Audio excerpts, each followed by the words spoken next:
of Videolandexpress. Yes, we're here today, live Saturday, and we're coming to you here live today on Videolandexpress, August 25th, 2018 at 5 p.m.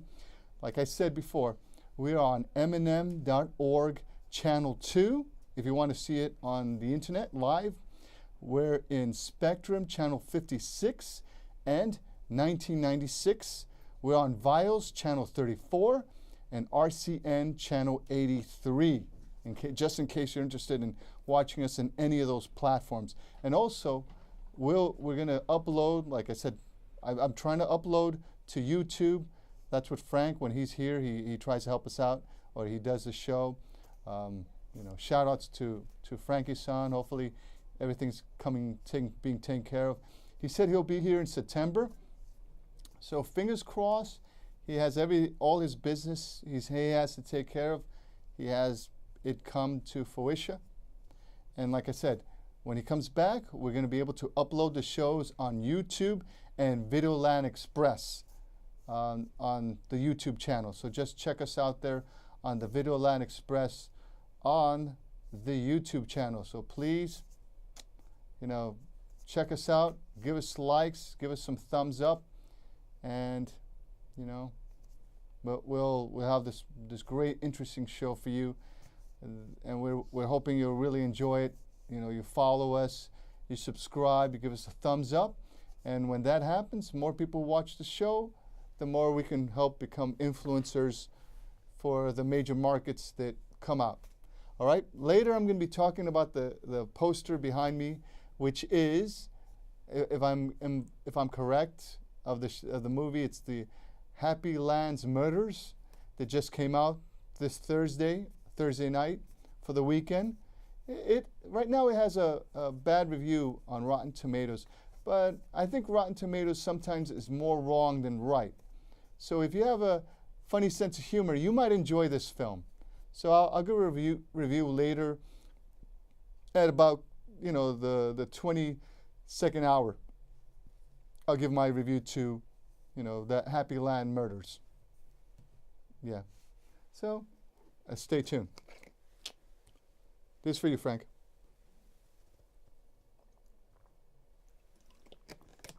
So I want to thank everybody at M&N.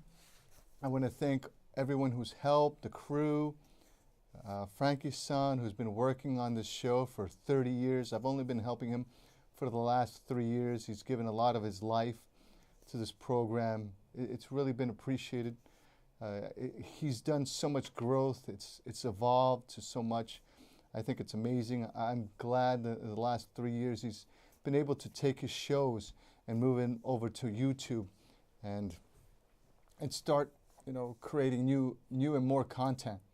So hopefully when he gets back, I'm copying the shows. Even though these are live shows, I'm trying to copy them on the media, on the platform, so that he can put it, when he comes back, he can put it up. So that's how we are. But we like to thank everybody at the Manhattan Neighborhood Network for letting us use their studios and providing this content, so we could use various different platforms to simulcast to so many different platforms and so many different outlets. Thanks again. All right. So what I want to get to is I've been collecting DVDs, as you know, as of late, because I don't know how long I'm going to be on any of the platforms, as far as the streaming services are. I don't know how long I'm going to be on, buying internet, or like most people have become cord cutters.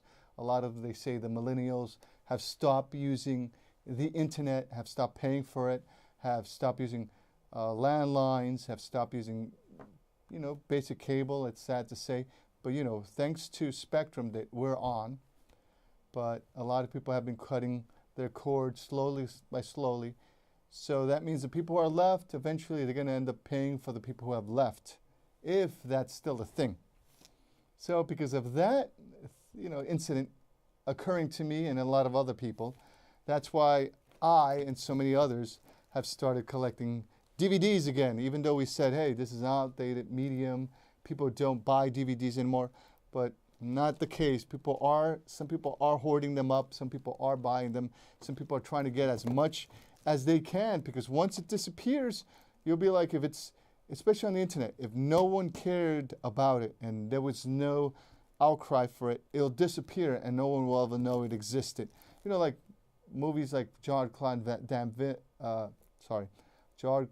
Damme films, Sylvester Stallone films, Arnold Schwarzenegger films. Not all of them can be appreciated, like Street Fighter with Jean-Claude Van Damme and Raul Julia. I've been looking for that right now. It's been a little tough. I think the last time I saw it, I think Best Buy was trying to sell it for 13 bucks. You know, I'm not doing commercials for any of these people. I'm just basically letting you know what's going on. There's going to be a market of hoarding videotapes. I mean, DVDs, not videotapes. Sorry, that's the other old media. But this is the other obsolete. This is like the new vinyl. Eventually people are going to be like, oh, that's your rack of DVDs? And said, yes. So I love to talk about these, about the movies that we used to talk about how we started, you know, saying this is part of our social network, and how we said this is great and all this. Well, here, this is, I'll start introducing a couple of them that I just recently picked up, right? So we have Stallone and Wesley Snipes, when they started doing these versive movies where two big top box office actors at the time were competing each other. You know, like Bruce Lee and Chuck Norris. So this was at the time, Demolition Man with Sylvester Stallone versus Wesley Snipes to see who would come on top. This was an awesome movie. It would give us a little read about the future. I got some other DVDs that discuss that, but you know, I took them out a little out of sequence.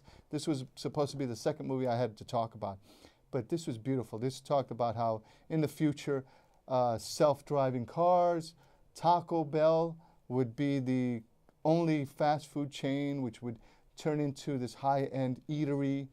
It would do all this stuff, how violence was obsolete. I've always said the war is obsolete, you know. And I could get one of those deep dives eventually and talk about how I believe war is obsolete, because the only one who's going to win the war eventually is the person with the most, I guess, people or combatants.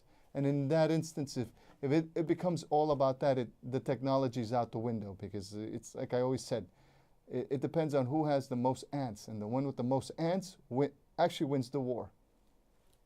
And that's the truth of it. And if it goes to that, in that sense, if that's how the war is won, or any war is won, that just tells you the war is obsolete, because it all has to do with force, not as much as technological force, but brute force. So this is one of these things where Sylvester Stallone was deemed obsolete. He was in prison, and when he came out, I think 30 years later, in the year 2032, they saw him, like 35 years, he was kept in cryo prison. When he came out, they were like, wow, you're a dinosaur, you're obsolete, you're a Neanderthal. You know, you're harking back to the old violence that isn't around anymore. This is a wonderful film. You should see it if you like Stallone films, if you like action films, Jean-Claude Van Damme and Sly Stallone and Schwarzenegger. These are the top people. Oh, I'm sorry, he is Sly Stallone. These are the top people that, you know, were the main action drawers of the time. Him and Sly were at the top. I mean, he is Sly. I mean, Sly and Schwarzenegger were at the top of their game in the late 90s when it came to action and action fighting. I still like Sly's movie. It was a time I didn't like Rambo anymore, but he's coming up with amazing films like Creed, and now he's coming up with Creed 2, and he's doing more Rambo films. The last Rambo film he did was amazing. You know, John Rambo, it was incredible. The next film I love to talk about is Pain&Gain. This is another movie I picked up. This is amazing. You have to see this. You know, I remember when they had this on Netflix. Now Netflix pulled this off. And that's a problem with Netflix. You try to find some content that you grew up with, and you won't be able to find it, because now they're producing their own content. Because they know if they produce their own content, it will never be pulled. It belongs to them. And they understand that in the future, everybody like Amazon, Hulu, and Netflix, like them, and the WB, the Seed, they all have to make their own content because someone comes along, lets them promote this and show this Pain and Gain for like a month or two or half a year, and then eventually I say, you know, now I'm going to pull it. If you don't pay me $50,000, boom, it's gone. And Netflix eventually is tired of that. It's like, no, we have to own our own content. If we don't make our own content, we don't own our own content, boom. Eventually we're left with nothing, because right now I think they're going to be in a battle with Walt Disney. And a lot of people have seen that Walt Disney wants to do their own streaming service, but a lot of the movies they sometimes don't want to leave it out there for too long. They want to vault it and not give you a chance to see it. So that makes no sense. I was talking to my friend recently. I said to them, I said, this is a great movie. This is sort of like a movie filmed in Miami about these two muscle workout people who decide to get into criminal activity. They, not too many spoilers, they rob someone who's Tony Shalhoub. They rob him, they take his money, and then they start doing stupid things like blow it on money, on drugs, on women, and then they get sloppy and they get caught. It's beautiful. It was made by Michael Bay and filmed by Michael Bay. This is one of the Michael Bay films I love. This is good. You should really pick this up. And I was telling them recently how if they wanted to do Miami Vice and they don't know how to do it, how to come at it, The Rock with Mark Wahlberg would be two great people to put together. They're two of the best on-screen, I guess, on-screen partnerships that I've seen that actually work. These two should really get together. And if they want to do Miami Vice, these two would be wonderful to put them together because they work well. They work too well. That's what I love about Dwayne "The Rock" Johnson. He looks like he has no problem with working with anybody. And I was telling somebody how before, if you want to bring back Conan, boom, The Rock. Dwayne "The Rock" Johnson. I'm not sure if he wants to go by The Rock anymore, but Dwayne Johnson, boom. It's sad. He's probably your go-to Schwarzenegger, your go-to Stallone. He's in the top of his game. If you want action, boom, bring him. You want to do Conan, boom. You want to do Miami Vice, boom. There you go. That's your answer. You don't want it? Take it. Listen. All right. So like I was saying before, I took this a bit out of an order of the DVD collections. The Future. Another movie that they talk about the future a lot, people quote this a lot, is Idiocracy. It's sort of about this person who ends up in the year 2505, and then he comes into, I guess, into a world where it's run by idiots. I mean, I don't see how far-fetched is it from now, but he comes into a world that's run by idiots, like they say, where the president's a wrestler, i.e., where The Rock was saying they were saying that he wanted to run for the president of the United States. There you go. And like they say, the president is a wrestler because he's one of the most popular characters out there and they vote for him. But that's the problem. When you choose your leaders by popular vote, that's when you get in trouble. I mean, when it becomes a popularity contest and it doesn't become a job dependent on skill or foresight, then you're going to have problems. So this Idiocracy sort of brings that to the forefront. It's sort of from the creator Mike Judd from he wrote Office Space, all right, not Office Space, Mike Judd. So it's great. It gives you a lot of things about the future and how ridiculous a society based on populism gets to.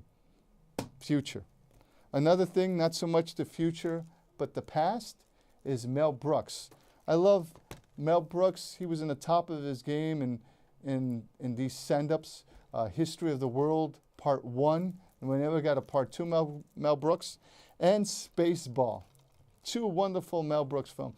You should really pick them up when you have a chance or see them. I'm not sure we're going to see them, but that's what I did. I purchased them physical media. They're DVDs because who knows if Blu-ray is still going to be a thing. And once the Blu-ray players go down or DVD players, I think some people will still make them. Like China will probably still make the DVD players and send it to us because they probably get a kick out of the fact that we love all this antiquated technology. But Spaceball is amazing. Spaceball is a movie by Mel Brooks.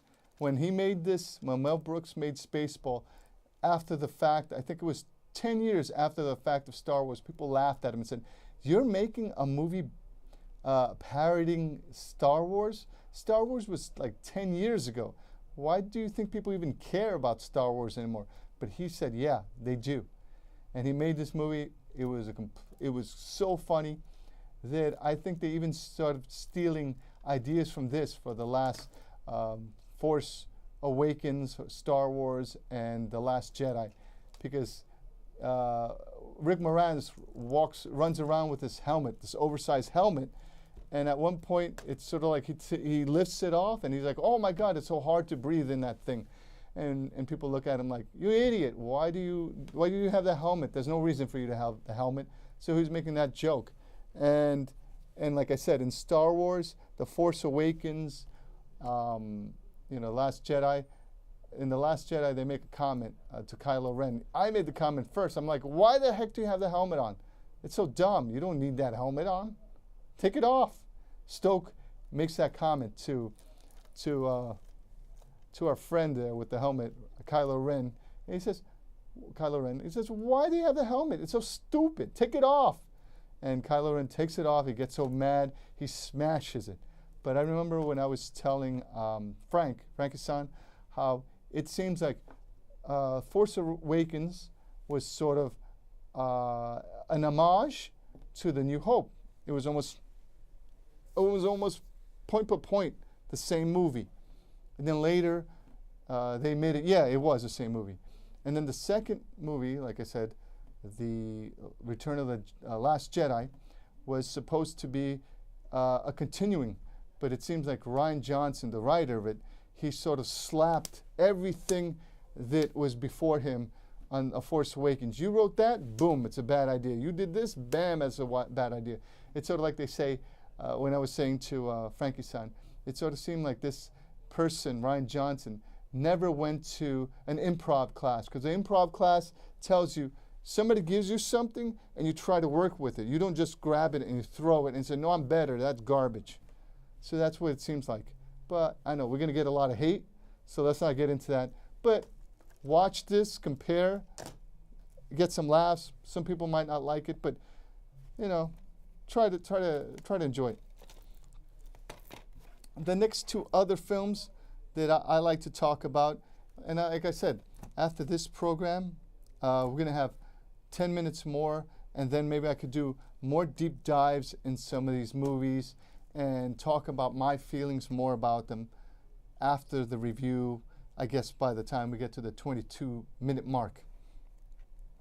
But the other two movies I love to talk about here, I was able to find this, the Super Mario Brothers movie with John Leguizamo and Bob Hopkins, and Killer Clowns.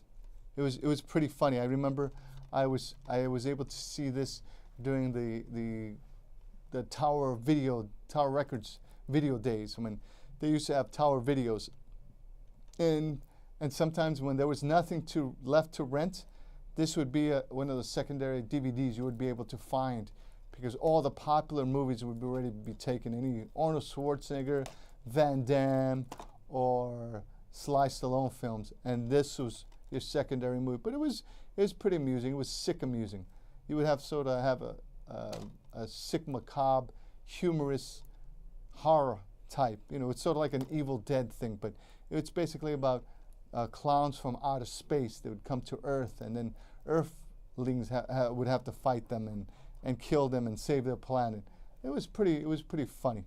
The special effects were low, so the concept of the outer space was just something that they probably didn't have in the budget, but they probably put it in so they could distract from the fact that they had a low budget and just make it seem like, oh yeah, they're just from outer space.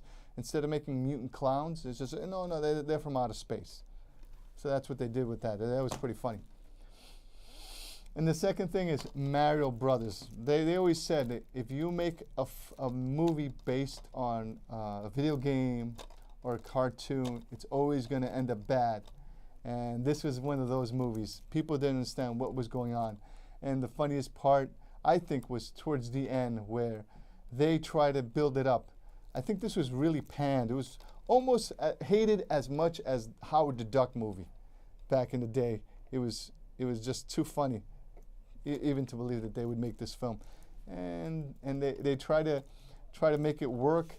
And like I said, the funniest part is they build up a cliffhanger to say, hey, look at what's going to happen in the next Mario Brothers movie. Oh my God, this is going to be incredible. You're gonna all love this.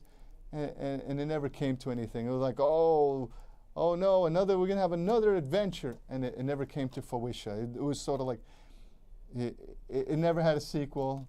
This was a one and done. They never bothered to do anything else about it because the movie wasn't that great. It was pretty bad. You watch it and you laugh. It's sort of like if some of you remember, this is sort of like a bit. It became cult status, but it's sort of a little bit like Attack of the Killer Tomatoes. It's quite honestly not good. Well, maybe next time. But I purchased it because eventually I'm not going to find it in streaming service because most of these movies would cost the streaming service to stream these. But if they make their own, they don't have to keep paying royalties for them. It's theirs. Boom. That's it.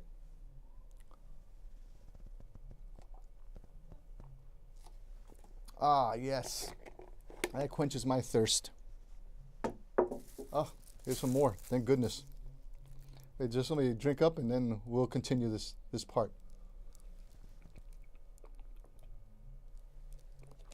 Ah, yeah, I'm not going to edit that out. That's going to be all live. That's going to be all for you. I've seen how other people do their YouTube shows. They splice it. They cut the thing, you know, the clips. But then it doesn't look like it flows. There's no cohesion. But I say, hey, just let the cameras roll. All right. So the next thing, this is at the 22-minute mark, the 23-minute mark. We're going to talk about the Happytime Murders. It came out this Thursday, Thursday night, Friday morning, and I thought it was great. I had a great laugh. But like I say, this is one of these specialty films. You have to be sort of the type that enjoyed Team America, World Police. If you have that sense of humor where you love to see puppets do funny things, then this movie's for you. It's not for children. It's rated R. I was in the theater up in the Magic Johnson Theater up over on 25th Street. There wasn't that many people there because it was real early in the morning, like 10 o'clock. Most people don't get up till 12. But the funniest thing is I saw some parents actually bring their kids to this movie. I'm like, don't you know this is a rated R movie? But it's so adult. The comedy is adult comedy. It's not for children. I felt it was great. It was a completely wonderful experience for people who are adults and enjoy this type of humor. It's very Barty, very stag. I know stag, people don't like stag humor, but it was very stag. It was pretty funny. I hope they continue to make more movies like this. I was telling Frankie San before how I wouldn't mind how this whole dust up with Guardian of the Galaxy if they replaced the whole cast with CGI characters and just made voice actors. Because like I say, voice actors, it's sad, sometimes enunciate and are better vocal actors than the actual actors people hire. It's so sad, but you could understand actual voice actors, then you can't understand the actual actors that people hire. It's just water, folks. Don't worry. Just H2O. I don't drink. So like I was saying, it was funny. In this film, not to give too many spoilers, but Melissa McCarthy, you know, she was on her game. I was surprised because a lot of times I don't like Melissa McCarthy movies. I think sometimes they're a little too corny. This seemed a little low budget, but it was wonderful. I thought I had an amazing experience. But you, like I said, you have to be sort of like the South Park type of fan. If you don't enjoy South Park, you might not enjoy this film. Because like I said, folks, it gets a little raunchy. And I have no problem with that. And in certain segments, spoiler, but I don't want to give too many spoilers. Melissa McCarthy gets addicted to sugar. Sorry, folks. Sorry. She gets addicted to syrup. So then she has to start combating her sugar rush. And her partner, who's a puppet, tries to help her out. And it looks like in certain segments that she's really like sugared up. So you'll watch it and you'll probably notice something really funny about Melissa McCarthy and how she starts, cleaning out her nose because she starts snorting too much, flavor crystals. I forgot what those are, Paco rocks or whatever they are. They come in long tubes and you sort of eat it, and it was really funny how they sort of put that together with her having some kind of drug problem in the movie. She was really good at acting. I almost actually believed that she had a drug problem with the sugar, which is hysterical, like what do you call it, nose candy. But hey, all right, I'm gonna have to wrap it up for the live show. But after this, I'm gonna continue to do another 10 minutes, and I'll get more into these movies, more into my ideas and feelings of things that should be coming up next. I'd just like to thank everybody for continuing to watch.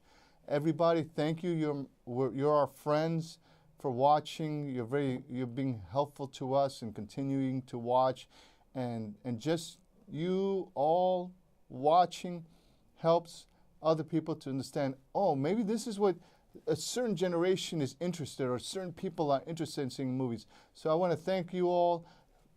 30 years. Thanks, Frank, who's been working on doing this show for 30 years. I hope to see him come back soon and we can continue to talk more. Thank you very much. It's been a pleasure. We continue. I'll see you in the next 2 weeks. Thank you and goodbye.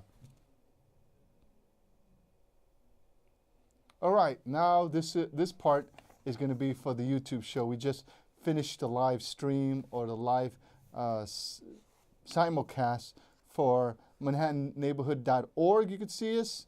We're on channel 2 at 5 o'clock every 2 weeks. We're on Spectrum, channel 56, Spectrum, channel 1996, Vios, channel 34, RCN, channel 83. I just put a pin on it so we know what we're talking about here. This DVD is the version that I got in Spanish that I received for the Avengers. I put that up there because I think it was pretty hysterical that they had a Spanish version, South America. But it was Spanish and English. It was like one of the first animated series of the Avengers, and I think they called them the Super Amigos. But this is a wonderful movie. I think it was one of the two animated sequence. I guess it ran a little over, so they were able to do, make it into 2 parts. Excuse me, I'm just going to drink a little more water. And my throat's getting a little dry because I drank too much tea. I don't want to get too much into it, but I just want to let you know what's going on here. And I promise you, it's just water. I don't drink. No, not that much. Anyway, getting back to the DVDs. There's so much to say about Stallone. There's so much to say about Dwayne "The Rock" Johnson. These are, I guess, 2 of my more favorite actors out there who are still working. It's just incredible how Stallone, he's just driven. I guess because he started as a writer, a producer on Rocky. No one wanted to produce his movie, but he gave it his all. He pushed it forward. He was a visionary and made it happen. He was in his first movie out there. He was nominated for an Oscar, and he won some Oscars for the first movie that he was able to write and produce, Rocky. Incredible. And it's amazing how he's still working hard. He's still relevant, at least to me. I'm not sure too many people watch movies anymore. but a certain group of people who are watching action films. This was the first, like I say, action superhero. You know, he did a stint on Judge Dredd. It would have been great if he continued the series, but I think that it fell off because people didn't like the portrayal of Judge Dredd. But he was one of the first people who did Judge Dredd. He brought it to screen. It was great. He did a great performance, but he didn't want to keep the mask on, so he was able to come up with a scenario for him not to have the helmet and the mask covering his face. Not too long ago, I think maybe a couple years later down the line, 4 to 5 years ago, they made a Dredd 2, but I think they called it something else, so it wouldn't line up to each other. So one movie didn't actually talk about the other movie. But it was amazing. But and that one is still enjoyable. They made video games based on his movie, of his take of Judge Dredd, and I guess I didn't have a problem with it. I thought it was pretty entertaining, but I think there were some purists who didn't like the fact that he took off the helmet. But that's how it is. A lot of celebrities don't want the helmet on them. They don't want to cover up their faces, like Tobey Maguire. They want to take the mask off. When they asked Leonardo DiCaprio to be Spider-Man, he didn't want to because he was like, okay, but am I going to be able to take the mask off? And they said no, because it's about Spider-Man. Same thing with the Batman character. They don't understand because it's like there was once this TV series called The Brady Bunch. A lot of people are going to be like, I don't know what the heck you're talking about, the Brady Bunch. What's the Brady Bunch? But some people out there who know what I'm talking about, the Brady Bunch, there was an episode on the show that was on television called The Brady Bunch. And Greg, who was a singer at the time, and the whole cast wanted to become singers, you know, child actor singers, / singers, or whatever, a triple threat. So he wanted to become this singer. They wanted to hire him to play this singer called Johnny Bravo. And he goes, okay, fine, sounds great. It's going to be stars, celebrities, you're going to have women, all this. So they hired him. He was going to sign a contract. He sang. They played the demo. They mixed with it. They digitized it. They changed it. It's like, I don't recognize it. It doesn't sound like me. He says, look, kid, it's not about you. It's about that you fit the suit. You know, most of the superhero movies, it's all about the suit. You know, Batman, Iron Man, The Thing, the Hulk. It's all about the suit. You know, Thor, it's all about the suit. It's not about the person in the suit. Because once you have the suit, that's where the persona comes out. But a lot of actors don't like that because they say, oh, I'm acting behind something. I'm covering my face. They don't know who it is. Eventually, it could just be replaced by a voice actor, like Darth Vader. Darth Vader, you know, is one of the more famous movies out there that was basically voiced by a different actor than the person in the suit. That's why a lot of the person in the suit tried to overemphasize his ability as an actor with hand gestures, because James Earl Jones was basically the voice of Darth Vader, and it completely eliminated whoever was portraying the physical body of the. So it was almost like he was a living mannequin, and James Earl Jones was his voice. Same thing happened with Tom Hardy in Batman, in the last Batman movie, and I bet you he didn't like that. I bet you he didn't think that his voice was going to be replaced, but that's how it was. And eventually, you'll see. If somebody in YouTube, right out there, can take the Batman movies and replace Christian Bale's voice with another voice, something better, and let's see how those movies play. It'll probably improve those movies. You'll probably see if you get a better voice actor and overdub it with a better voice, it'll probably be amazing. So just think about that, folks. I hope somebody on YouTube who's listening to me, hopefully I could upload this, they hear what I'm saying, and maybe they could do that. It would be funny. But like I said, Sly Stallone, amazing. Another person, like I was saying before, The Rock. The Rock would be great in a lot of things. I always mention several actors like The Rock, Dwayne The Rock Johnson, Dwayne Johnson, and I also mention another actor too, but if I keep saying Jake Gyllenhaal, people are going to get angry. Oh my God, another time, more Jake Gyllenhaal. No, but You seriously have to see that these people is their charisma, their personality. They have it. And if you have it, it's usually not what even you say. You can even read a phone book, but if you have a lot of charisma, like Dwayne "The Rock" Dwayne Johnson, or Jake Gyllenhaal, you can read me a phone book, like a Tom Harding. You can read me a phone book, and I'll be captivated by what you have to say. It's sometimes not even the essence of what you say. It's the way you say it. And that's always, I always found that very funny. So like I said, him and Mark Wahlberg, what do you call that? Michael Bay, if you're smart, get these two together again, make a Miami Vice. Would be hysterical if you get like the Sonny Crockett character used to always try to do a Jamaican accent. Imagine The Rock tries to do a Cuban accent. That would be hysterical. But I'm saying he don't play him as Cuban. I'm just saying when he goes undercover, you could make him go undercover as a Cuban or something like that. It would be hysterical. It would be like the Al Pacino of his time, because Al Pacino was hysterical when he did that movie Scarface, and it's still well known. So think about it. And another thing that I always say that people should be on the lookout for Dwayne Johnson, that he should definitely reprise the role as Conan. I know when they did the update of Conan, it wasn't that great, but this guy would be an amazing Conan. Even though I heard that they're going to bring Conan to an animated series, I think they said animated or maybe live.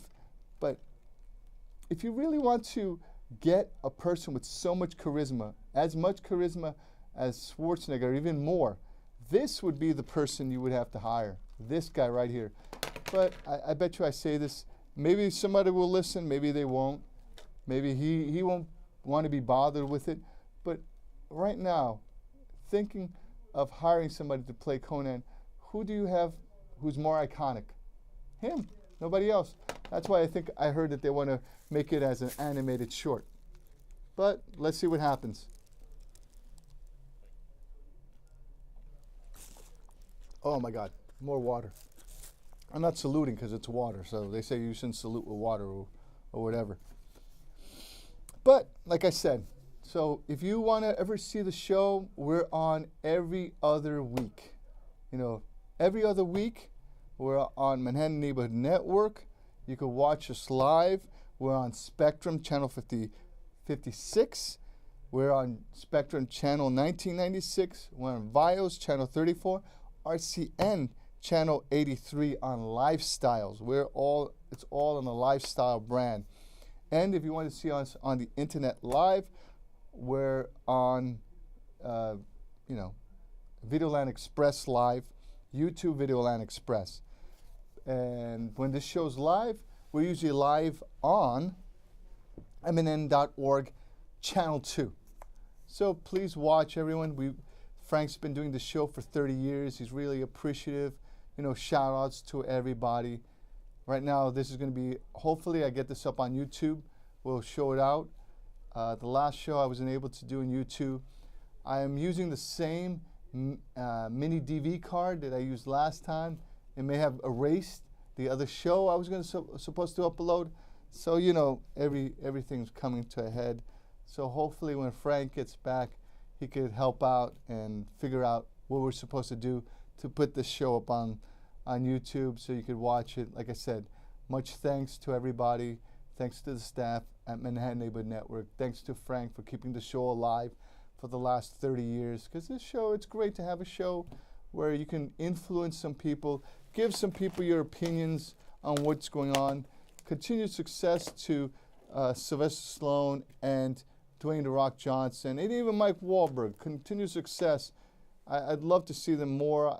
I would love to see Glass that's coming out, Shazam's coming out. So thanks, everyone. Much continued success. Thank you, everyone. To us, you're our friends. Thank you for the support, for the love.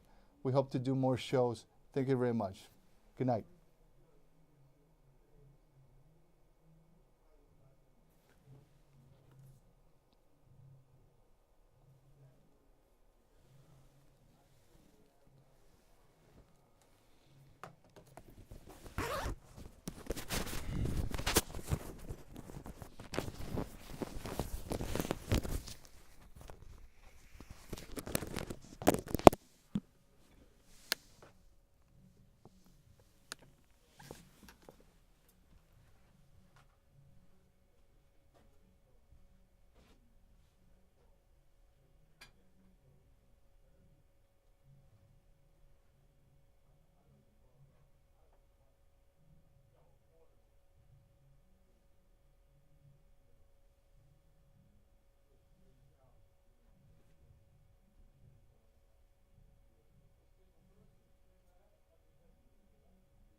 Wait a minute, what did you just say?